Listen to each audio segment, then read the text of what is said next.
जो कानून इस देश में किसानों को बर्बाद करने के लिए बनाए गए हैं वो कानून भी रद्द करवाने पड़ेंगे। और इसकी लड़ाई भी हमको अलग से शुरू करनी है कि अंग्रेजों के जमाने के बनाए गए जो कानून भारत में आज भी लागू हैं उन सबको एक एक करके रद्द किया जाए। और तकलीफ हमारी क्या है, अंग्रेजों के जमाने के बनाए हुए 3735 कानून है इस देश में जो आज भी लागू हैं। मैंने आपको बताया था लैंड एक्विजिशन एक्ट जो लागू है वो अंग्रेजों के जमाने का, इंडियन फॉरेस्ट एक्ट जो लागू है वो अंग्रेजों के जमाने का, इंडियन सिविल सर्विसेज एक्ट जो लागू है वो अंग्रेजों के जमाने का। तो ऐसे अंग्रेजों के जमाने के बनाए हुए 3735 कानून इस देश में आज भी हैं। तो इन सब कानूनों को एक एक करके रद्द करवाना होगा और इसके लिए बहुत बड़े पैमाने पर आंदोलन चलाना पड़ेगा। किसानों की जमीनें ना छीनी जाएं, किसानों की जमीनों पर सरकारों के अधिकार ना होने पाए, इसके लिए हमको लड़ना होगा और लैंड एक्विजिशन एक्ट को खत्म करवाना होगा। ये जो जंगल हैं वो समाज की संपत्ति है, राष्ट्र की संपत्ति है, गांव की संपत्ति है, इसके लिए लड़ना होगा और इंडियन फॉरेस्ट एक्ट को बदलवाना होगा। अंग्रेजों के आने के पहले जैसे जंगल गांव समाज की संपत्ति माने जाते थे, राष्ट्र के लोगों की संपत्ति माने जाते थे, वैसी ही व्यवस्था फिर बनवानी होगी। इसी तरह से गांव के किसान को अपने खेत में पैदा किए गए अनाज का दाम तय करने का अधिकार नहीं है, इसके लिए फिर लड़ना पड़ेगा और आंदोलन चलाना पड़ेगा और सरकारों को मजबूर करना पड़ेगा कि वो किसानों को दाम तय करने का अधिकार दें। और या फिर लड़ाई इस स्तर पे लड़नी पड़ेगी कि अगर किसानों को खेती का ठीक से दाम नहीं मिलता, अनाजों का ठीक से दाम नहीं मिलता और किसान की खेती घाटे में चली जा रही है, तो उद्योगों में और कारखानों में पैदा होने वाले सामानों का दाम गिराया जाए। अगर खेती से उत्पन्न चीजों का दाम कम करना है सरकार को, तो उद्योगों में पैदा होने वाली चीजों का दाम भी कम करना पड़ेगा। माने एक समानता लानी पड़ेगी। हमारे देश का जो सर्विस सेक्टर है, हमारे देश का जो इंडस्ट्रियल सेक्टर है और हमारे देश का जो खेती किसानी का सेक्टर है, क्षेत्र है, इन तीनों के दामों में एक रूपता लानी पड़ेगी, समरूपता लानी पड़ेगी, तब किसान की गरीबी दूर होगी। नहीं तो किसान की गरीबी दूर होने का कोई रास्ता नहीं है कि किसान जो पैदा करे वो सस्ते में बिके और किसान जो खरीदे वो बहुत महंगे में खरीदे। ये नियम जब तक चलता रहेगा किसानों की गरीबी दूर नहीं होगी। इसके लिए भी हमको लड़ना पड़ेगा, इसके लिए भी आंदोलन करना पड़ेगा और इसी के लिए हम लोग ये आजादी बचाओ आंदोलन के माध्यम से प्रयास कर रहे हैं। और जिस तरह से अंग्रेजों ने भारत के किसानों को बर्बाद करने के लिए गाय का कत्ल करवाना शुरू किया था, गोहत्या करवाना शुरू किया था, उस तरह से ये जो गोहत्या आज भी चल रही है इसको पूरे देश में रुकवाना होगा। पूरे देश में केंद्र स्तर पर एक कानून हमको बनवाना होगा जिसके कारण गोहत्या तत्काल बंद की जाए। बहुत सारे राज्यों ने कानून बनाए लेकिन केंद्र के स्तर पर आज तक एक भी ऐसा कानून नहीं है जिससे केंद्र के स्तर पर गोहत्या रोकने का कोई काम हो सके। आजादी के 50 साल हो गए हैं, 50 साल से हमारी संसद में यह बहस चल रही है कि गोहत्या पर पूरे देश में केंद्रीय स्तर पर पाबंदी लगाई जाए, लेकिन आज तक वो कानून नहीं बन पाया। आजादी के 50 साल हो गए हैं, 50 साल से हमारी संसद में यह बहस चल रही है कि गोहत्या पर पूरे देश में केंद्रीय स्तर पर पाबंदी लगाई जाए, लेकिन आज तक वो कानून नहीं बन पाया और उसके लिए भी हमको लगातार प्रयास करना होगा, उसके लिए भी लड़ना होगा। तो एक काम तो ये सरकारी स्तर पर संघर्ष का होगा, एक काम तो पार्लियामेंट के स्तर पर संघर्ष का होगा। सुप्रीम कोर्ट में जाना पड़ेगा, हाई कोर्ट में जाना पड़ेगा, अदालतों से लड़ना पड़ेगा, देश के लोगों को आंदोलित करना पड़ेगा, सत्याग्रह करने पड़ेंगे। एक तो इस स्तर पर काम चलेगा और एक दूसरे स्तर पर भी काम हमको शुरू करना पड़ेगा। दूसरे स्तर पर क्या काम शुरू करना पड़ेगा कि पिछले 200-300 सालों में हमारी खेती का जो विदेशीकरण हो गया है और हमारी खेती का जो परदेशीकरण हो गया है, इस विदेशीकरण से अपनी खेती को बाहर निकालना पड़ेगा। किसानों को विदेशीकरण से बाहर निकालना पड़ेगा। आप पूछेंगे क्या विदेशीकरण हो गया है? हम सब लोग रासायनिक खाद इस्तेमाल करते हैं खेती, जो विदेशीकरण का प्रतीक। हम सब लोग केमिकल डालते हैं पेस्टिसाइड के रूप में, जो विदेशीकरण का प्रतीक है। हम लोग ट्रैक्टर से खेत जोतते हैं, जो विदेशीकरण का प्रतीक है। हम लोग हाइब्रिड सीड इस्तेमाल करते हैं, जो विदेशीकरण का प्रतीक है। और लोगों के मन में जाने अनजाने ये गलतफहमी बैठ गई है कि खेती का विदेशीकरण करके हमारा उत्पादन बहुत बढ़ सकता है। आपको मैं जानकारी दे दूं कि ट्रैक्टर से लगातार खेत जोतने के बाद खेत की मिट्टी खराब हो जाती है, बर्बाद हो जाती है। मिट्टी की जो नमी है, मिट्टी की जो मुलायमियत है, मिट्टी में जो नरमी है, वो सब खत्म हो जाती है लगातार ट्रैक्टर चलाते चलाते, लगातार ट्रैक्टर चलाते चलाते। इसी तरह से लगातार रासायनिक खाद का इस्तेमाल करते करते खेत का सत्यानाश हो जाता है, मिट्टी का सत्यानाश हो जाता है।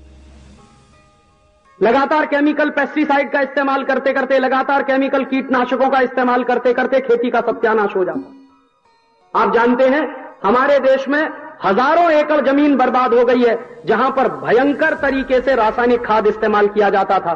भयंकर तरीके से रासायनिक खाद के साथ साथ रासायनिक दवाएं इस्तेमाल की जाती। आप जाइए देख कर आइए पंजाब में, आप जाइए देख कर आइए हरियाणा में, आप कभी चलिए, मैं आपको दिखाता हूं मेरे पश्चिमी उत्तर प्रदेश में जितने इलाकों में भारत में ज्यादा से ज्यादा रासायनिक खादों का इस्तेमाल किया गया है, जितने इलाकों में भारत में ज्यादा से ज्यादा रासायनिक कीटनाशकों का इस्तेमाल किया गया है, उन सब इलाकों की हजारों एकड़ जमीन बंजर होती चली जा रही है। अभी उसमें कुछ नहीं होता, सब चौपट हो रहा है। एक जमाने में ऐसा लगता था कि रासायनिक कीटनाशक डालकर, रासायनिक खाद डालकर खेती का उत्पन्न बढ़ा दिया जाएगा, खेती का उत्पादन बढ़ा दिया जाएगा। आज स्थिति ऐसी आ गई है कि उत्पादन बढ़ नहीं रहा है, लगातार कम होता चला जा रहा है। हमारे देश में एक बहुत बड़ा रिसर्च संस्थान है जिसका नाम है Indian council of agricultural research. ICAR के वैज्ञानिकों की अभी जो स्टडीज हो रही हैं वो बिल्कुल साफ साफ बताती हैं कि अब एक लिमिट आ गई है खेत की कि उससे ज्यादा उत्पादन वो दे नहीं सकता, और मिट्टी पूरी तरह से बेकस हो रही है, मिट्टी पूरी तरह से बंजर हो रही है, खेत पूरी तरह से बंजर हो रहा है। और आप जानते हैं रासायनिक खाद का जो सबसे बड़ा दुरुपयोग होता है, जो सबसे बड़ा रासायनिक खाद का बर्बादी का जो निशानी है रासायनिक खाद की, वो ये कि जितना ज्यादा से ज्यादा रासायनिक खाद आप डालेंगे खेत में, उतना ही खेत को पानी की ज्यादा से ज्यादा जरूरत पड़ती है, और जितनी ज्यादा से ज्यादा पानी की जरूरत पड़ती है उतनी ही खेती लगातार महंगी होती चली जाती है। और आप जितना ज्यादा से ज्यादा रासायनिक खाद डालेंगे खेत में, उतना ही आपके गेहूं में, आपके चावल में, आपकी तुअर की दाल में, आपके दूसरे चीजों में लगातार तत्व कम होता चला जाता है। रासायनिक खाद से बनाई गई खेती और पैदा किया गया अनाज खाने में बिल्कुल भूसे जैसा होता, उसमें तत्व बहुत कम होता।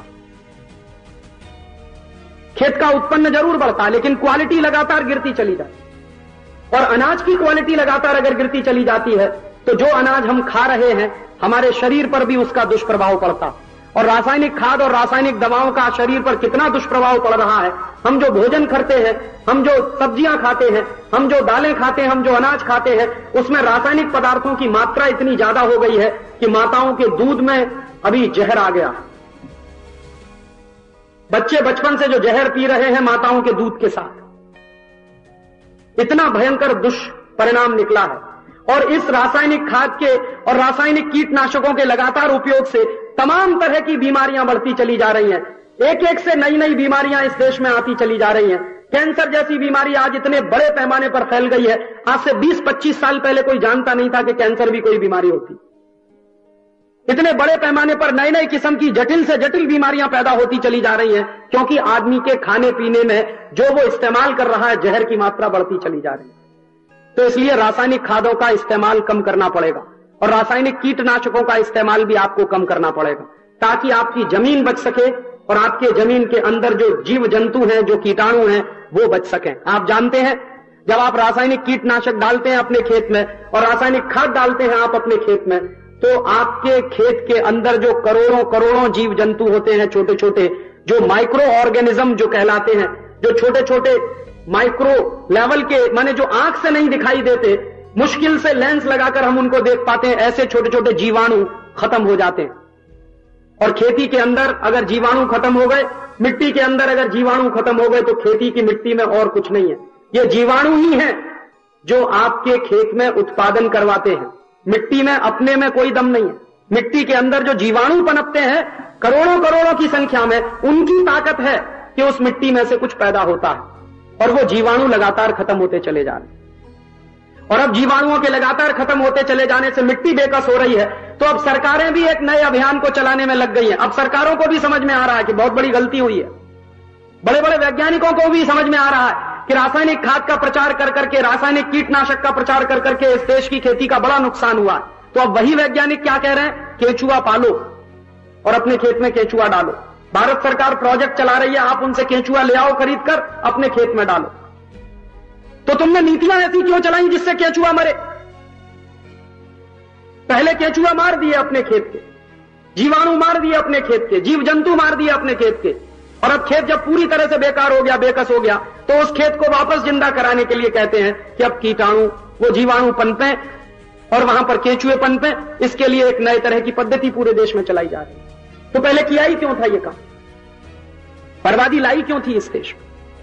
इसलिए मैंने आपसे कहा कि अब हर किसान को चतुराई के साथ, बुद्धिमानी के साथ, बुद्धिशीलता के साथ इस रासायनिक खादों को बहिष्कार करना पड़ेगा और रासायनिक कीटनाशकों का बहिष्कार करना पड़ेगा। और आपको चुनना पड़ेगा कि यह खेती रहे या खेत बर्बाद हो, कि जैसे आने वाली पीढ़ी को कुछ बचेगा ही नहीं। और आने वाली पीढ़ी को कुछ नहीं बचेगा तो आप चले जाएंगे तो वो पीढ़ी क्या करने वाली। ये खेत तो ईश्वर ने दिया है आपको, खेत तो आपने नहीं बनाया, खेत कोई बना भी नहीं सकता। ईश्वर की दी गई जमीन है और ईश्वर ने ये जमीन दी है आपको ताकि आप इस अगली पीढ़ी को देकर जाएं। और वो जमीन को अगर आप बर्बाद करके चले जाएंगे तो आने वाली पीढ़ी को क्या मिलेगा। इसलिए गंभीरता से आपको ये सब बातें सोचनी पड़ेंगी। तो आप पूछेंगे इसका विकल्प क्या। रासायनिक खाद को हम अगर बहिष्कार करें तो इसका विकल्प क्या। आप सोचिए जरा, 300 साल पहले इस देश के किसान क्या करते थे। गाय के खाद का इस्तेमाल करते थे, गोबर का इस्तेमाल करते थे। उस समय तो कोई रासायनिक खाद नहीं था। और जिस समय रासायनिक खाद नहीं था उस समय इस देश के खेती का उत्पादन ब्रिटेन के कुल खेती के उत्पादन का 3 गुना ज्यादा होता था। जिस समय कोई रासायनिक कीटनाशक नहीं था इस देश में, उस समय इस देश की खेती दुनिया में सबसे उन्नत खेती मानी जाती थी। तो आज भी वो हो सकता। उसका ज्ञान तो हमारे पास है ही, अभी ज्ञान तो लुप्त नहीं हुआ है। तो उस ज्ञान का आप प्रयोग करना शुरू करिए। तो क्या करें, गोबर के खाद का ज्यादा से ज्यादा इस्तेमाल करना शुरू करिए। और गोबर के खाद का ज्यादा से ज्यादा इस्तेमाल शुरू करें आप, तो उसके लिए एक छोटा सा काम और करिए कि आप ज्यादा से ज्यादा पशुओं का पालन करिए। गाय पालिए, गाय के साथ साथ बकरियां पालिए। मैं तो किसानों को एक ही सलाह देता हूं कि अगर किसानों ने मारुति कार खरीद रखी है तो कार बेचें और 4 गाय खरीदें। अगर ट्रैक्टर खरीद रखा है तो ट्रैक्टर बेचिए, 10 गाय खरीद लीजिए। क्यों खरीद लें, एक दिन ये कार और ट्रैक्टर सब बंद होने वाले हैं। आप पूछेंगे कैसे, पेट्रोल खत्म हो जाएगा। दुनिया में पेट्रोल की मात्रा बिल्कुल सीमित है, असीमित मात्रा में पेट्रोल नहीं है पूरी दुनिया में। और जब पेट्रोल खत्म हो जाएगा दुनिया में तो कार कैसे चलाएंगे आप। तब आपको बैल लगाना पड़ेगा और कार खींच के ले जाएगा आपका बैल। तो ऐसी नौबत आए उसके पहले ये कार बेच दीजिए और 4 गाय खरीद लीजिए। वो सबसे ज्यादा बुद्धिमत्ता का सौदा है। और गाय पालेंगे तो गोबर आएगा, गोबर से खाद बनेगा। और नेडप पद्धति से जो खाद बनाने की पद्धति प्रचलित हुई है पूरे देश में, उस पद्धति से 1 किलो गाय के गोबर से कम 30-33 किलो खाद बन सकता। आपका कचरा है, आपके पास गोबर है, गाय का मूत्र है, मिट्टी आपके खेत में जो है उसका इस्तेमाल करते हुए।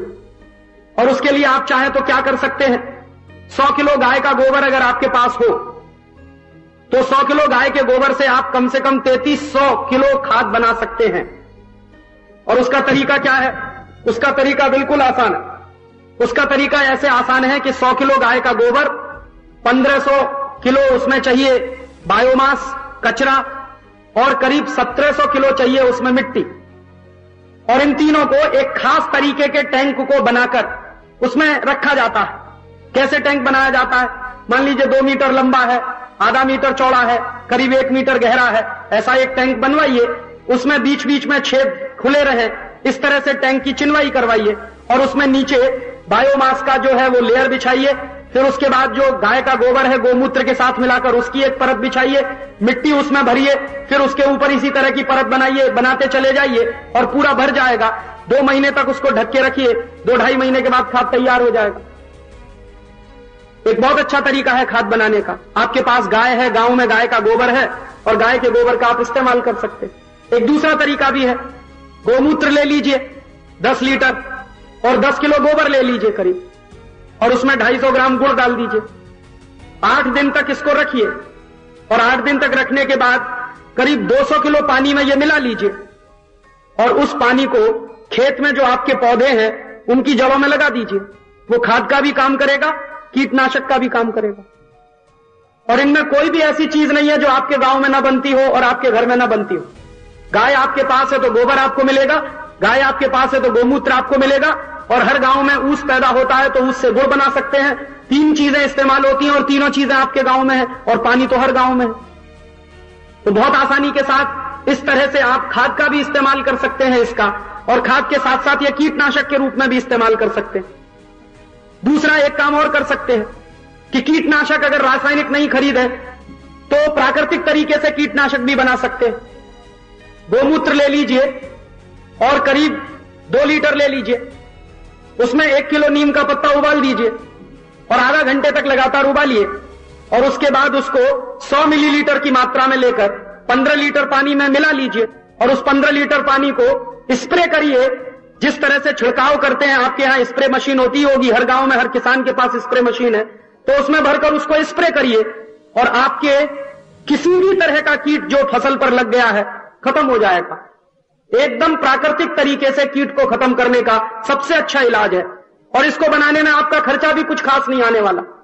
अगर रासायनिक कीटनाशक आप लेके आएंगे 300 रुपए लीटर मिलेगा, 400 रुपए लीटर मिलेगा, 500 रुपए लीटर भी मिल सकता है, 1000 रुपए लीटर भी मिल सकता है, तो आपका तो खर्चा ही बढ़ रहा है ना। और इसमें तो सारी की सारी चीजें ऐसी हैं जो आपके घर में मौजूद है। गोमूत्र आपके पास है क्योंकि गाय आप पालते हैं, नीम हर गांव में मिल जाएगा, नीम की पत्ती आपको मिल जाएगी, गोमूत्र में नीम की पत्ती डालकर उबालना है और उसको इस्तेमाल करना। एक तरीका और भी है कि 300 ग्राम गुड़ 15 लीटर पानी में गर्म करके रख लीजिए और फिर उसके बाद उसको स्प्रे कर दीजिए। कीटनाशक के रूप में काम में ला सकते हैं आप इसको, सब तरह के कीट मर जाएंगे। चूने के पानी का छिड़काव कर सकते हैं। 10 ग्राम चूना ले लीजिए, 50 मिलीलीटर पानी ले लीजिए और उसको छानकर करीब 15 लीटर पानी में घोल लीजिए और उसको स्प्रे की तरह से छिड़क दीजिए अपने खेत के। जितने कीट बने हैं किसी भी फसल पर, सब तरह के कीट आपके मर जाएंगे। एक और तरीका है कि गोमूत्र 1 लीटर ले लीजिए और सीधे 15 लीटर पानी में मिला लीजिए और झाड़ के ऊपर स्प्रे करिए, उसकी जड़ में नहीं। तो फल जो आएंगे उनकी मिठास बढ़ जाएगी, क्वालिटी भी बढ़ जाएगी और कीड़े तो अपने आप मर ही जाएंगे। ये सब काम इतने आसान हैं कि बहुत आसानी के साथ अपने गांव में ही इस्तेमाल जो संसाधन है उनसे हम कर सकते हैं और गांव का एक भी पैसा खर्च करने से आप बचा सकते हैं जो रासायनिक कीटनाशकों पर आप खर्च कर रहे हैं। और इसी तरह से गोबर के खाद का इस्तेमाल करें, गाय के गोबर से खाद बनाना शुरू करें तो एक गाय से करीब 80 टन खाद हर साल में बन सकता है और एक गाय से अगर 80 टन खाद एक साल में बन सकता है तो करीब करीब बाजार की आज की कीमतों पर वो 25 से 30 हजार रुपए का बैठता है। तो एक गाय का गोबर 25 से 30 हजार रुपए का खाद बना सकता है। तो गोपालन से दूध तो मिलेगा ही, घी तो मिलेगा ही, मक्खन तो मिलेगा ही। गाय के गोबर से आपके पूरे देश की खाद की जरूरत पूरी हो सकती, गाय के मूत्र से पूरे देश के कीटनाशक की जरूरत पूरी हो सकती। और अगर हम रासायनिक खादों का बहिष्कार कर सकें और रासायनिक कीटनाशकों का बड़े पैमाने पर बहिष्कार कर सकें तो हर साल इस देश का लगभग 20,000 करोड़ रुपया भी बचेगा। भारत सरकार जो आयात करती है परदेशों से, उस परदेशी आयात में एक तो सबसे ज्यादा आयात होता है पेट्रोल का, डीजल का और पेट्रोलियम प्रोडक्ट्स का, और दूसरा सबसे बड़ा भारत सरकार का आयात है रासायनिक खादों के रूप में जो केमिकल फर्टिलाइजर इस्तेमाल किए जाते हैं उसमें। लगभग भारत सरकार का हर साल 20,000 करोड़ रुपए का खर्चा होता है विदेशों से रासायनिक खाद इंपोर्ट करने में, खरीदने में। वो 20,000 करोड़ का भारत सरकार का खर्च बचेगा। और कई बार सरकार की स्थिति यह होती है कि ये इंपोर्ट करना जरूरी हो गया है क्योंकि गांव-गांव के जगह जगह हर किसान यही इस्तेमाल कर रहे हैं, तो कहीं कहीं से कर्ज लेकर ये सब रासायनिक खाद इंपोर्ट करना पड़ता है। वो सरकारें इंपोर्ट करने से बच जाएंगी, आयात होने से बचेगा। और अगर आयात होने से हम बचा लेंगे तो हमारे देश का पैसा बचेगा, डॉलर बचेगा, और डॉलर बचेगा अगर हमारे देश का तो कटोरा लेकर भीख मांगने की कहीं जरूरत नहीं पड़ेगी और इस देश में स्वावलंबन की नीतियां फिर से लागू की जा सकेंगी। ऐसे ही कुछ एक काम और करिए आप। हमारी खेती का एक विदेशीकरण और हो रहा है। बहुत सारी ऐसी चीजें हम पैदा करते हैं जिनकी हमारे समाज को कोई जरूरत नहीं। उदाहरण के लिए सोयाबीन। ये जो सोयाबीन की खेती करना भारत के किसानों ने शुरू किया है, इसकी भारत के समाज को कोई जरूरत नहीं। वास्तव में सोयाबीन की जरूरत यूरोप को होती है। यूरोपियन समाज में सोयाबीन की जरूरत होती है। आप पूछेंगे क्या जरूरत होती है? मैं तो यूरोप में जा चुका हूं, मैं वहां रह चुका हूं, मैंने तो देखा। यूरोप में सोयाबीन की सबसे ज्यादा जरूरत होती है सोयाबीन की खली बनाने में। और सोयाबीन की खली यूरोप में जो बनाई जाती है वो खिलाई जाती है सुअरों को, डूकर जिनको आप कहते हैं। यूरोप में जितने देश हैं उनमें से बहुत सारे देशों में डूकर का मांस खाया जाता है, सुअर का मांस खाया जाता है। तो सुअर को मोटा ताजी बनाने के लिए, उस पर ज्यादा चर्बी चढ़ाने के लिए उसको सोयाबीन खिलाया जाता। तो वो सोयाबीन की जरूरत है डूकर को, और वहां के डूकर खाते हैं सोयाबीन ताकि उनका मांस बढ़े और फिर लोग उसके मांस को खाते। लेकिन वहां प्रॉब्लम क्या हुई है यूरोप के जिन जिन देशों में सोयाबीन की खेती ज्यादा से ज्यादा करवाई डूकरों को खिलाने के लिए, उन सब देशों की खेती बर्बाद हो गई, जमीन खत्म। क्योंकि सोयाबीन की फसल लगातार आप लेते चले जाएंगे, जमीन की सारी पोषक तत्व की शक्ति जो होती है वो नष्ट हो जाती है। तो सोयाबीन की खेती जिन जिन यूरोप के देशों में की गई थी, वो सब देशों में खेती सत्यानाशी हो गई, जमीन चौपट हो गई, मिट्टी बर्बाद हो गई। तो अब उन देशों ने क्या किया कि अपने देश में सोयाबीन पैदा कराना बंद कर दिया। सबसे ज्यादा खेती बर्बाद हुई है सोयाबीन कर करके हॉलैंड की। तो हॉलैंड की सरकार ने क्या फैसला किया कि अब हम सोयाबीन नहीं करेंगे अपने देश में, क्योंकि हमारा खेत बर्बाद होता। तो वो सोयाबीन वो तो अपने देश में नहीं करते, भारत में लाके उन्होंने पटक दिया और हमारे किसानों को करवा रहे हैं कि तुम सोयाबीन पैदा करो ताकि हमारे खेत बर्बाद हो जाएं और उनके खेत सुरक्षित बने रहे। और हमारे यहां जानते हैं ये सोयाबीन जो होता है उसका क्या किया जाता है। जो सोयाबीन पैदा होता है उसका थोड़ा तेल निकाल लेते हैं, बची हुई जो खली होती है वो यूरोप में बेच देते हैं। माने उनके डूकरों को खिलाने के लिए हम अपने खेत बर्बाद कर रहे हैं।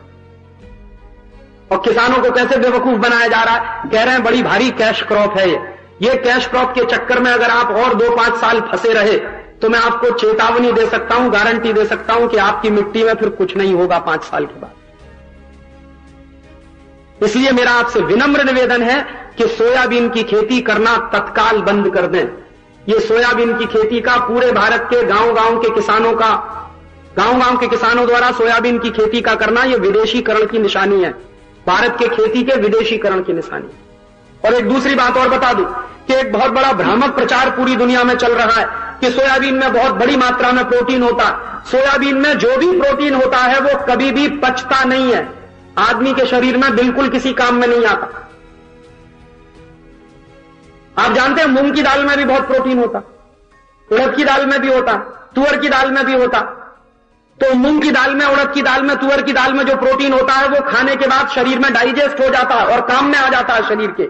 सोयाबीन खाने के बाद जो प्रोटीन निकलता है वो कभी भी शरीर में काम नहीं आता, कभी भी डाइजेस्ट नहीं होता, बहुत ही जटिल होता है, बहुत ही कॉम्प्लिकेटेड होता है सोयाबीन का निकला हुआ प्रोटीन, इसलिए वो शरीर के किसी काम का नहीं। तो वो हमारे खाने के काम भी नहीं आ सकता सोयाबीन। इसलिए मेरा आपसे निवेदन है कि ये जो विदेशीकरण किया है आपने सोयाबीन की खेती कर करके, इस विदेशीकरण को खत्म करिए और सोयाबीन बंद करके जो भारतीय समाज में बहुत पहले से चली आ रही फसलें थी उनको ही पैदा करने का काम शुरू करिए। एक और काम करना पड़ेगा हमको विदेशीकरण खत्म करने के लिए अपनी खेती का, कि हम लोगों को आदत पड़ गई है हाइब्रिड बीज लगाने की, संकरित बीज लगाने की। और आपको मैं जानकारी दे दूं कि हाइब्रिड बीज से जो अनाज आप पैदा कर रहे हैं, अमेरिका, यूरोप जैसे देशों में उस अनाज को जानवर ही खाते हैं, लोग नहीं खाते। और हाइब्रिड द्वारा पैदा किया गया अनाज बहुत ही घटिया क्वालिटी का माना जाता है। आप हाइब्रिड से कुछ भी अनाज पैदा करिए, किसी भी देश में आप उसको बेच नहीं पाएंगे, सिर्फ अपने खाने के लिए रख सकते। लेकिन हाइब्रिड द्वारा पैदा किया हुआ अनाज दुनिया का कोई भी अमीर देश खरीदता नहीं है। यह सिर्फ बेवकूफी का काम। और यह बड़ी भारी गलतफहमी है आप लोगों के मन में कि हाइब्रिड से ही उत्पादन बढ़ता है, ऐसा कुछ भी नहीं है। हमारे अपने जो स्वदेशी बीज थे, जो भारतीय बीज थे, उनके भी उत्पादन कुछ कम नहीं होते। आज से 200-300 साल पहले 1 एकड़ में भारत में धान पैदा होता था 65 से 70 कुंटल, बिना किसी हाइब्रिड सीड के। 1 लाख किस्म की भारतीय धान की प्रजातियां थी इस देश में। और दक्षिण भारत में मालाबार के इलाके में 1 एकड़ में धान पैदा होता था 65 से 70 कुंटल 300 साल पहले। तो बिना किसी हाइब्रिड बीज के, बिना किसी केमिकल फर्टिलाइजर के, बिना किसी केमिकल पेस्टिसाइड के इतना धान पैदा होता था, आज भी हो सकता है, बिना हाइब्रिड बीज के, बिना केमिकल फर्टिलाइजर के, बिना केमिकल पेस्टिसाइड के। तो आपसे एक तीसरा निवेदन मेरा यह है कि आप ये जो विदेशीकरण कर रहे हैं हाइब्रिड बीज के नाम पर, संकर बीज के नाम पर, इसको कम से कम करिए और स्वदेशी बीजों का चलन बढ़ाइए। हम लोगों ने आजादी बचाओ आंदोलन की तरफ से एक अभियान शुरू किया। अभियान यह शुरू किया है, हम लोग गांव-गांव जाते हैं और लोगों से, किसानों से मिलते हैं। तो एक तरह की बात हर जगह के किसान हमको कहते हैं कि राजीव भाई आपकी बात समझ में आती है, संकर बीज नहीं इस्तेमाल करना चाहिए, लेकिन आप बताइए हमको स्वदेशी बीज मिलेगा कहां से? क्योंकि जिस दुकान पे जाओ वहां संकर बीज ही मिलता, जिस कंपनी के पास जाओ वो सब संकर बीज ही बेचते हैं, जिस एजेंसी पे जाओ सब जगह संकर बीज ही मिलता है। तो ये बात सही है कि धीरे धीरे स्वदेशी बीज का चलन खत्म हुआ है, लेकिन फिर हम लोगों को ऐसा लगा कि यह समस्या तो बहुत बड़ी है, तो इस समस्या का समाधान करने के लिए हम लोगों ने एक रास्ता खोजा कि जहां जहां देश के किसानों के पास स्वदेशी बीज उपलब्ध है, वो स्वदेशी बीज लेकर हम बीज से बीज बनाने का एक नया अभियान शुरू कर रहे। जैसे हमको स्वदेशी बीज मिल गया चावलों का। हमारे उत्तर प्रदेश में जो पहाड़ का इलाका है, जो हिमालय के नीचे का इलाका है, जैसे चमोली है, गढ़वाल है, पौड़ी है, उत्तरकाशी है, टेरी है, वगैरह वगैरह, इस इलाके में स्वदेशी चावल का बीज अभी भी मौजूद है। तो हमारे साथियों ने उसको इकट्ठा करना शुरू किया और वो इकट्ठा करके उस बीज को हम फिर से उत्पादित करके दूसरे गांवों के लोगों को वो बीज बांट रहे हैं और कह रहे हैं कि तुम भी अपने खेत में लगाओ, बीज पैदा करो, किसी तीसरे को बेचो, तीसरे को कहते हैं कि तुम लगाओ, बीज पैदा करो, चौथे को बेचो। इस तरह से बीज बनाने का एक अभियान हम लोगों ने शुरू किया। आप भी ये अभियान चला सकते हैं अपने गांव में। आप ये देखिए कि इस विदर्भ के इलाके में या यवतमाल जिले में ही मान लीजिए कितने स्वदेशी बीज हैं जो बच गए हैं। अगर एक तरफ से सर्वे करने के लिए निकला जाए, सर्वेक्षण के लिए निकला जाए, तो जरूर मुझे उम्मीद है कि कुछ ना कुछ गांव यवतमाल जिले में, विदर्भ में ऐसे जरूर मिलेंगे, कुछ ना कुछ किसान ऐसे जरूर मिलेंगे जिन्होंने बीज बचा के रखा है अभी भी, जिनके पास स्वदेशी बीज है। तो वो स्वदेशी बीज उन किसानों से लेकर हम जगह जगह, हमारी योजना ये है कि सीड फार्म्स हम बनाएं। जैसे मान लीजिए 20 गांव है या 25 गांव है, तो 20-25 गांव का एक समूह बना दिया जाए और उन 20-25 गांव का समूह बनाकर उन 20-25 गांव के बीज की जरूरत को पूरा करने के लिए उन 20-25 गांव के किसानों से जमीनें लेकर उनमें बीज लगाकर फसल पैदा करके दोबारा बीज बनाया जाए और उन 20-25 गांव के किसानों को बांटा जाए कि भाई आप अपने अपने खेत में अब ये बीज लगाओ और पैदा करो और दूसरों को बेचो। तो संकर बीज से हम बाहर निकलेंगे और स्वदेशी बीज की तरफ हमारी पकड़ मजबूत होती चली जाएगी। और यह स्वदेशी बीज को बढ़ाना ही पड़ेगा, क्योंकि तत्व उसी में है, पोषकता उसी में है, ताकत उसी स्वदेशी बीज में है। संकर बीज में कोई ताकत नहीं है, कोई पोषकता भी नहीं। ऐसे ही भारतीय खेती के विदेशीकरण को दूर करने के लिए एक दो छोटे छोटे काम हमको और करने पड़ेंगे कि अभी हमारी जो मिट्टी में दम नहीं रहा है, धीरे धीरे मिट्टी बेकस हो गई, तो दम नहीं रहा है इस मिट्टी में, इस मिट्टी को फिर से पुनर्जीवित करना होगा। और इस मिट्टी को फिर से पुनर्जीवित करने के लिए हमको ऑर्गेनिक फार्मिंग की तरफ ध्यान देना पड़ेगा। प्राकृतिक तरीके से खेती करने के बारे में गंभीरता से सोचना पड़ेगा, ताकि मिट्टी की जो जान निकल गई है वो वापस आ सके। और मुझे भरोसा है और विश्वास है कि 2-3 साल अगर हम प्राकृतिक खेती के प्रयोग करें तो जरूर आपकी मिट्टी में दोबारा से जान पड़ जाएगी और जरूर आपकी मिट्टी में फिर से ताकत आ जाएगी। तो प्राकृतिक खेती की तरफ गंभीरता से सोचिए। हमारे देश में बहुत बड़े बड़े लोग हैं जो प्राकृतिक खेती के प्रयोग कर रहे हैं, और जो लोग प्राकृतिक खेती के प्रयोग कर रहे हैं उनके प्रयोगों से जो परिणाम निकल रहे हैं वो बहुत ही उत्साहवर्धक हैं। मेरे कई दोस्त हैं इस देश में जो प्राकृतिक तरीके से अपने खेत में खेती कर रहे हैं और उनका उत्पादन बहुत तेजी से बढ़ रहा है और उनके द्वारा पैदा किए गए उत्पादनों में जो मिठास है, जो उनमें क्वालिटी है, वो किसी भी दूसरे भोजन में मुझे तो नहीं दिखाई देती। मेरे बहुत सारे दोस्त हैं जो पूरे देश में इस काम में लगे हुए हैं। तो आपसे भी मेरा निवेदन है कि गांव गांव में प्राकृतिक खेती कैसे की जाए उसके लिए शिविर लगाए जाएं। गांव गांव में प्राकृतिक खेती कैसे की जाए उसके लिए किसानों के सम्मेलन आयोजित किए जाएं, और किसानों की जो संस्थाएं हैं जगह जगह पर, वो संस्थाएं किसानों की तरफ से इनको आयोजित करें, सम्मेलन आयोजित हों, वर्कशॉप आयोजित हों, किसानों को समझाया जाए कि प्राकृतिक खेती कैसे की जा सकती है और प्राकृतिक खेती के नतीजे क्या निकलते हैं। जिन लोगों ने प्राकृतिक खेती करके नतीजे पाए हैं और उत्साहवर्धक परिणाम उनके आए हैं, उन्हीं लोगों को उन सम्मेलनों में बुलाया जाए और उनके माध्यम से चर्चा सत्र गांव गांव में चलाए जाएं, गांव गांव के किसानों को उसमें शामिल कराया जाए। तो एक रास्ता यह हो सकता है हमारे इस विदेशीकरण से बाहर निकलने का। और एक विदेशीकरण से बाहर निकलने का और गंभीर प्रयास आपको करना पड़ेगा। आजकल हमारे देश में खेती में मोनोकल्चर आ गया। मोनोकल्चर माने एक जैसी खेती पूरे देश में होने लगी है। अभी कपास करना शुरू किया तो सबने कपास ही लगा दिया, एक के बाद एक सबने कपास लगाना शुरू कर दिया। फिर सोयाबीन शुरू हुआ तो सबने सोयाबीन ही लगाना चालू कर दिया। एक भेड़ चाल हो गई है पूरे देश में। वो बगल का किसान लगा के बैठा है तो हम भी लगाएंगे, बगल का किसान मरेगा, कुएं में गिरेगा, आप भी गिरेंगे। वो सत्यानाश करेगा, आप भी करेंगे अपना। वो पागल हो गया है, आप भी बनेंगे क्या पागल? तो अपनी खेती को इस मोनोकल्चर में से बाहर निकालिए, माने विविधता लाइए उत्पादन में। मैं ये नहीं कहता कि कपास मत करिए, कपास भी करिए, कपास के साथ साथ उड़द भी करिए, मूंग भी करिए, तुअर भी करिए, गेहूं भी करिए, चावल भी करिए, तमाम तरह की विविधता वाली फसलें करिए ताकि मिट्टी की शक्ति बरकरार रहे। आप जानते हैं, वैज्ञानिक भी इस बात को कहते हैं कि कपास के बाद कपास लगाने से खेत खत्म होता है, मिट्टी खत्म होती है। तो कभी भी कपास के बाद कपास मत लगाइए, कोई दूसरी फसल लगाइए, उसके बाद फिर जरूरत पड़े तो कपास लगाइए। तो ऐसे अपनी खेती में विविधता लाइए, और यह विविधता इस तरह से लाइए कि इस देश में दलहन का और तिलहन का उत्पादन लगातार बढ़े, जो लगातार कम होता चला जा रहा। दालों का उत्पादन बहुत कम हो गया इस देश में, तिलहन का उत्पादन बहुत कम हो गया। माने जितनी तेजी से हमारी आबादी बढ़ी है और आबादी की जरूरतें बढ़ी हैं, उतनी तेजी से दालों का उत्पादन नहीं बढ़ा। जितनी तेजी से हमारी आबादी बढ़ी है, उतनी तेजी से हमारे यहां तिलहन का उत्पादन नहीं बढ़ा। तो अभी भारत के किसानों को बहुत गंभीरता के साथ एक दिशा में यह सोचना पड़ेगा और इसकी कार्य योजना बनानी पड़ेगी कि हम हमारे देश में दलहन का उत्पादन, दालों का उत्पादन कैसे बढ़ाएं, तिलहन का उत्पादन कैसे बढ़ाएं, क्योंकि दाल भारतीय भोजन में सबसे आवश्यक तत्व है।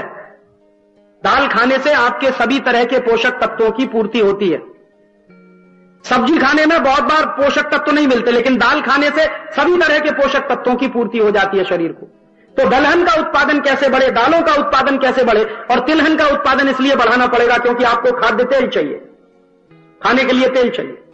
तो दलहन और तिलहन का उत्पादन कैसे ज्यादा से ज्यादा बढ़े और मोनोकल्चर में से हमारी खेती कैसे बाहर निकले। कपास के अलावा और भी बहुत सारी फसलें हैं, उन सारी फसलों का हम हमारे खेती में प्रयोग करें और उन फसलों को लगाएं।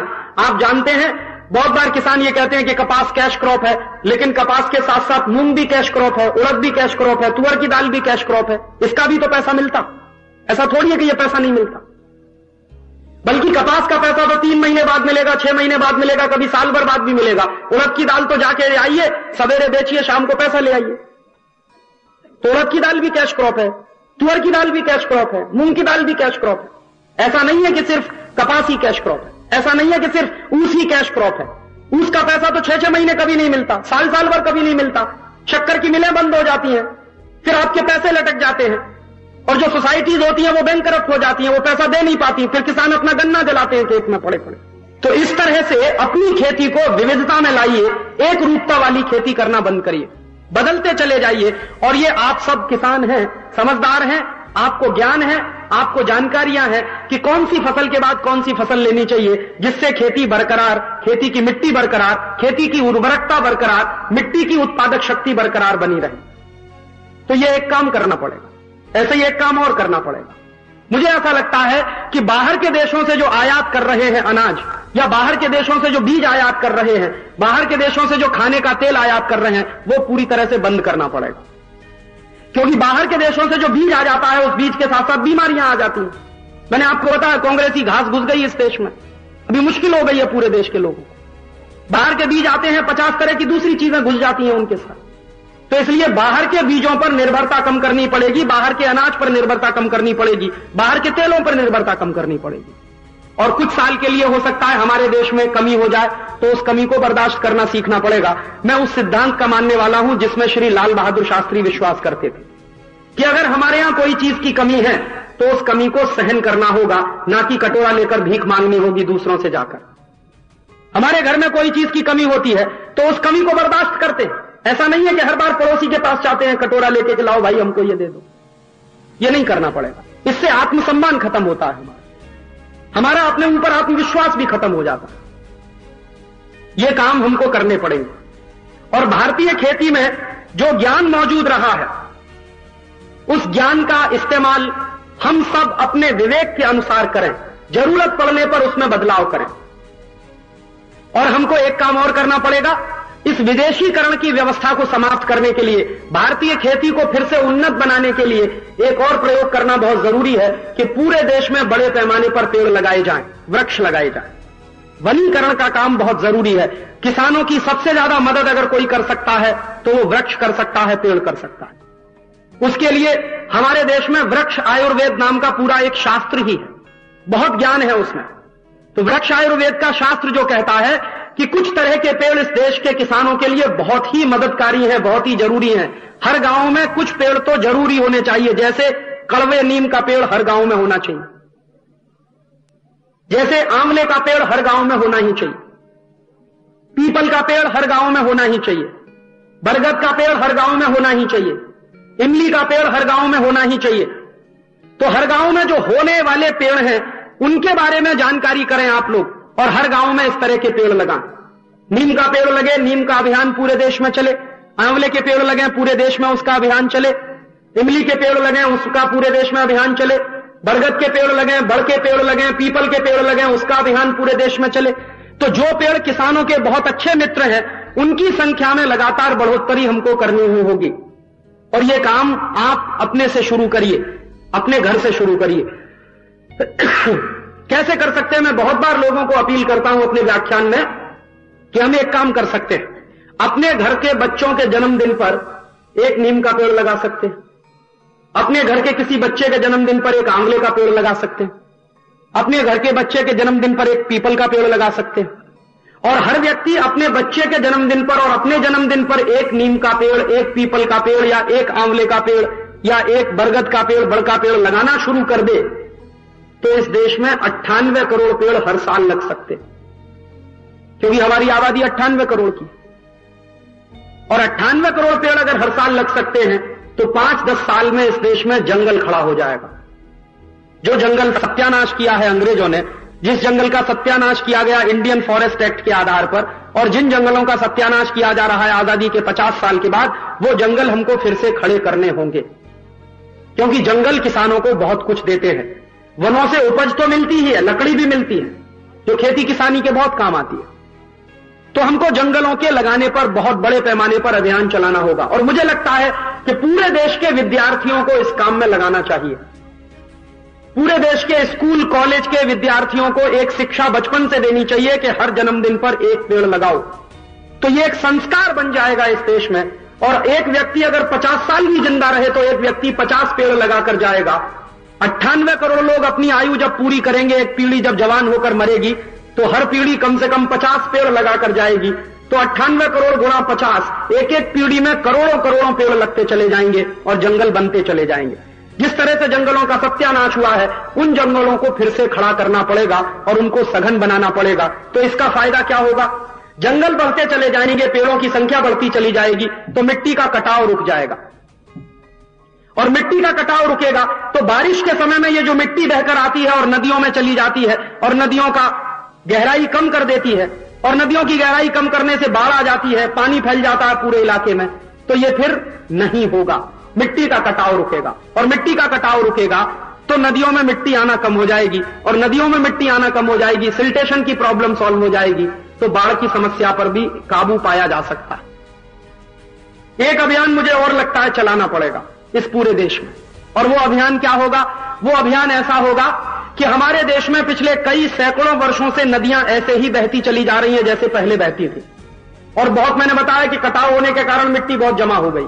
मुझे ऐसा लगता है कि पूरे देश के विद्यार्थियों को और देश के किसानों को कमर कस के एक अभियान पूरे देश में चलाना चाहिए। हम आजादी बचाओ आंदोलन की तरफ से उस अभियान को शुरू करेंगे अगले 1-2 साल के बाद कि नदियों की गहराई बढ़ाई जाए। नदियों में जो मिट्टी आकर जमा हो गई है, इस मिट्टी को खींचकर नदियों में से निकाला जाए, और हर नदी में से करोड़ों करोड़ों टन मिट्टी निकल सकती है। देश में 10 करोड़ नौजवान हैं। भारत सरकार के आंकड़ों के अनुसार 10 करोड़ विद्यार्थी हैं, और भारत सरकार के आंकड़ों के अनुसार 20 करोड़ बेरोजगार। तो 20 करोड़ बेरोजगारों को इस देश में अगर इस काम पर लगा दिया जाए कि वो कुछ नहीं, दिन भर 2 घंटे, 3 घंटे, 5 घंटे, 10 घंटे मिट्टी निकालें नदियों में से, और मिट्टी निकालकर ढेर जमा करें, और वो ढेर कहां डाले जाएं? किसानों के खेत में डाल दिए जाएं। तो किसानों के खेत की जो ऊपर की लेयर है मिट्टी, वो बहुत उपजाऊ हो जाएगी। 2 काम एक साथ हो जाएंगे। नदियों की गहराई बढ़ जाएगी, वो मिट्टी जो निकलेगी वो गांव के किसानों के काम आएगी, और गांव के खेत पर अगर 6 इंच ऊंची एक नई लेयर बिछा दी जाए, जो नदियों की मिट्टी है उसकी लेयर बिछा दी जाए, तो बहुत बड़े पैमाने पर खेती की उत्पादकता अपने आप बढ़ जाएगी। क्योंकि अभी जो मिट्टी बेकस हो गई है आपकी, लगातार केमिकल फर्टिलाइजर डालते डालते, लगातार केमिकल पेस्टिसाइड डालते डालते उस मिट्टी को लगातार फिर से उर्वरक बनाने के लिए यह अभियान बहुत जरूरी होगा। तो एक तरफ हमारी नदियों की मिट्टी निकाल दी जाए, उनकी गहराई बढ़ा दी जाए ताकि नदियों में पानी ज्यादा आ जाए, और दूसरी तरफ उस मिट्टी को गांव के खेतों में बिछा दिया जाए। 6-6 इंच ऊंची लेयर भी अगर बिछ गई उस मिट्टी से, जो करोड़ों टन मिट्टी नदियों में से निकलेगी, तो इस देश की खेती को फिर से जिंदा हम कर देंगे। तो यह अभियान बहुत बड़े पैमाने पर चलाना पड़ेगा और यह सामाजिक अभियान होगा। आजादी बचाओ आंदोलन के पास जिस दिन 1 लाख कार्यकर्ता हो जाएंगे, उस दिन आजादी बचाओ आंदोलन का संकल्प है कि ये मिट्टी नदियों में से निकालकर इसको गांव के खेतों में पहुंचाने का अभियान हम लोग शुरू करेंगे। नदियों की गहराई बढ़ेगी, बाढ़ की समस्या हल हो जाएगी और इस देश के किसानों की भूमि की उत्पादकता भी वापस लौट आएगी और किसानों को उसमें पूरे बड़े पैमाने पर मदद करनी होगी। एक काम और करना होगा हमको, अपने खेती को विदेशीकरण से बाहर लाने का, कि हमारे देश में जो पहले गांव-गांव में तालाब की व्यवस्था होती थी, वो व्यवस्था भी धीरे धीरे टूट गई। अंग्रेजों ने तालाबों का सत्यानाश कैसे किया? जो तालाब हमारे देश के लोगों ने बनाए थे, हमारे पुरखों ने बनाए थे बड़ी मेहनत से, अंग्रेजों ने उन तालाब के रखरखावों पर ध्यान देना ही बंद कर दिया और अंग्रेजों ने उन तालाब के रखरखाव पर ध्यान देना बंद कर दिया, उन तालाब के लिए पैसा देना भी बंद कर दिया। तालाब का जो कभी कभी टूट फूट होती थी उसकी मरम्मत करना भी बंद करवा दिया अंग्रेजों ने। तो धीरे धीरे तालाब खत्म होते गए, सूखते चले गए। और अब इस देश में क्या हो रहा है कि तालाब की जो जमीन होती है उस पर बिल्डिंग खड़ी हो जाती है, सरकार उस पर बिल्डिंग खड़ा कर देती है। तालाब का तो सत्यानाश होता है, वो जमीन भी चली जाती है। तो इसलिए हमको गांव-गांव में फिर से तालाबों की व्यवस्था खड़ी करनी पड़ेगी। और गांव-गांव में तालाबों की व्यवस्था इसलिए खड़ी करनी पड़ेगी कि हर गांव में जो बारिश का पानी है वो बहकर गांव के बाहर ना जाए, तालाब में इकट्ठा हो जाए। और हर गांव में अगर एक तालाब बन जाए तो निश्चित रूप से मैं गारंटी से यह कह सकता हूं कि गांव के जमीन के अंदर का जो पानी है, जो वाटर लेवल है, वो अपने आप ऊपर बढ़ जाएगा। हर गांव में तालाब हो जाए, हर गांव में तालाब में पानी के इकट्ठे होने की व्यवस्था हो जाए तो हर जगह वाटर लेवल बढ़ जाएगा, हर जगह पानी की सतह ऊपर आ जाएगी। तो ज्यादा से ज्यादा पानी जमीन के अंदर इकट्ठा हो जाएगा, स्टोरेज में आ जाएगा। तो तालाबों की व्यवस्था को पूरे देश में एक अभियान के रूप में चलाना पड़ेगा। राजस्थान में जिस तरह के खूबसूरत तालाब होते थे, दक्षिण भारत में मालाबार के इलाके में, मैसूर के इलाके में जिस तरह के खूबसूरत तालाब होते थे, वैसे ही तालाबों के पुनर्निर्माण का संकल्प हम सबको करना पड़ेगा और इसके लिए राष्ट्रीय स्तर पर अभियान चलाना पड़ेगा। और सिंचाई की व्यवस्था जो हमारे यहां रही, उस सिंचाई की व्यवस्था का गंभीरता से अध्ययन करके आज हमको उसमें से यह बात निकालनी पड़ेगी कि सिंचाई की व्यवस्था में क्या आवश्यक बदलाव करने की जरूरत है। मुझे ऐसा लगता है कि अगर केमिकल फर्टिलाइजर और केमिकल पेस्टिसाइड की व्यवस्था को खत्म कर दिया जाए तो ज्यादा पानी की जरूरत अपने आप खत्म हो जाएगी। फ्लडेड वाटर हमको चाहिए ही नहीं, ज्यादा पानी तो तब चाहिए जब केमिकल फर्टिलाइजर डालें, पेस्टिसाइड डालें, और ये डालना ही हम बंद कर देंगे, गोबर के खाद का इस्तेमाल करेंगे, गोमूत्र का पेस्टिसाइड इस्तेमाल करेंगे तो ज्यादा पानी की जरूरत हमारी खत्म हो जाएगी, तो फ्लडेड वाटर की जरूरत नहीं होगी। तो सिंचाई की व्यवस्था को आवश्यक परिमाण में हम बदल लेंगे। सन 1800 के पहले की जो सिंचाई की व्यवस्था थी उस पर गंभीरता से शोध करना पड़ेगा। सन 1800 पहले के हमारे देश में तालाबों की जो व्यवस्था थी उस पर शोध करना पड़ेगा और उस शोध में से, उस रिसर्च में से जो निकलेगा उसको फिर से इस्तेमाल करके उसको फंक्शनल बनाना पड़ेगा, उसको ऑपरेशनल बनाना पड़ेगा, उसको जीवन में उतारना पड़ेगा। और इस बात का हमको ध्यान रखना पड़ेगा कि इस देश में अन्न की उत्पादकता इतनी बढ़े कि कोई भी आदमी भूखा ना रहे, कम से कम कोई जानवर भी भूखा ना रहे।